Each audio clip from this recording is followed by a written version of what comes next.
Hello friends, welcome to my new blog. আমি আসামের তিনসুকিয়া শহর থেকে ব্লগটা করছি। আর আমার এই ব্লগ চ্যানেলে তোমাদের সবাইকে অনেক অনেক স্বাগত আর অনেক অনেক ভালোবাসা জানিয়ে আজকের নতুন একটা ব্লগ শুরু করছি। তোমরা কেমন আছো ফ্রেন্ডস? আশা করছি তোমরা সবাই ভালো আছো। আমরা তেমন কোনো ভালো নেই। তোমরা অবশ্য আমার ফেসটা দেখে বুঝে যাচ্ছ যে আমার মনটা ভালো নেই। হ্যাঁ ফ্রেন্ডস, আমার মনটা কিন্তু খুবই খারাপ। আর আমরা ট্রেন থেকে কেন আসছি, কোথায় গিয়েছিলাম, সবটাই তোমাদেরকে জানানো হবে, সবটাই তোমাদের সাথে শেয়ার করা হবে। তো তোমরা আমার ব্লগটাতে পুরো পাশে থাকবে আর অবশ্যই তোমরা জানতে পারবে যে আমার মুখে হাসি না থাকার কারণটা কি। ট্রেনে দেখো নয়ন সোনার তনু কিন্তু দুইজনই ঘুমিয়ে পড়েছে। আর আমি যাওয়ার সময় কিন্তু কোনো ভিডিও শ্যুট করতে পারিনি। এটা যেটুকুই করেছি আসার সময়, আমার বাড়িতে আসার সময়, তখনই আর কি একটু ক্লিপ তোমাদের সাথে শেয়ার করতে হবে বলে আর কি ভিডিও করা। তোমাদের কাছে আমার সব হাসি খুশি, আমার লাইফে কি হচ্ছে সেটার তোমাদের কাছে শেয়ার করা, এটাই আমার এখন মেন ডিউটি। তো এখন আমার লাইফে এটা হয়েছে, এই ঘটনাটা হয়েছে, তোমাদেরকে জানানো এটা অবশ্যই দরকার।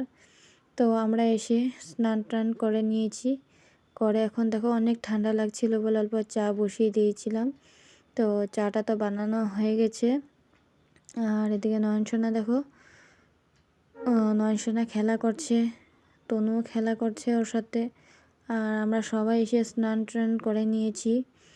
আর তোমাদেরকে বলি আমি কোথায় গিয়েছিলাম, কোথায় গিয়েছিলাম। তো ফ্রেন্ডস, আমরা আমার বাপের বাড়ি গিয়েছিলাম মার্ঘেরিটাতে। অনেক একটা দুঃখের খবর। এর আগে কিন্তু তোমাদের কাছে আমার জেঠুর বিষয়ে একটা ভিডিও শেয়ার করা হয়েছিল, যে আমার জেঠুর আর কি শরীর ভালো ছিল না, প্রেশার স্ট্রোক করেছিল। তো সেটাই, তো উনি কিন্তু এখন আর আমাদের মধ্যে নেই। এই যে 5 তারিখ রাত্রে উনি আমাদেরকে ছেড়ে চলে গেছেন। অনেক দুঃখের বিষয়, অনেকটাই খারাপ লাগছিল। তো ভাবছি যে না, তোমাদের সাথে শেয়ার করা এটা দরকার, তাই আর কি তোমাদের সাথে শেয়ার করা। তো দেখো অনেকটাই শরীরটা টায়ার্ড হয়ে গেছিলো। তো চাটা খেয়ে আর বেশি দেরি না করে ভাতটা বানিয়ে নিয়েছিলাম। সকাল থেকে আরও আমি কিছুই খাওয়া হয়নি আমার, চা বিস্কিট খেয়ে ট্রেনে করে গিয়েছিলাম, তাই আর কি ওখানেও কিছু খাইনি। তো বাড়িতে এসে রাত্রেবেলা ঝটপট করে ডিনারটা রেডি করে নিয়েছি, এক তরকারি ভাত রেঁধে ফেলেছি।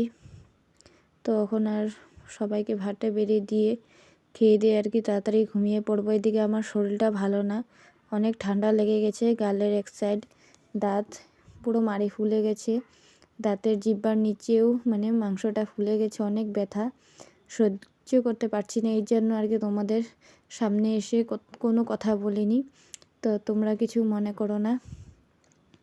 তো আমার ভিডিওটা কিন্তু এই পর্যন্তই রাখলাম, আমি কিছু ওরকম শ্যুট করতে পারিনি। তো আজকের জন্য টাটা, সবাই ভালো থাকবে।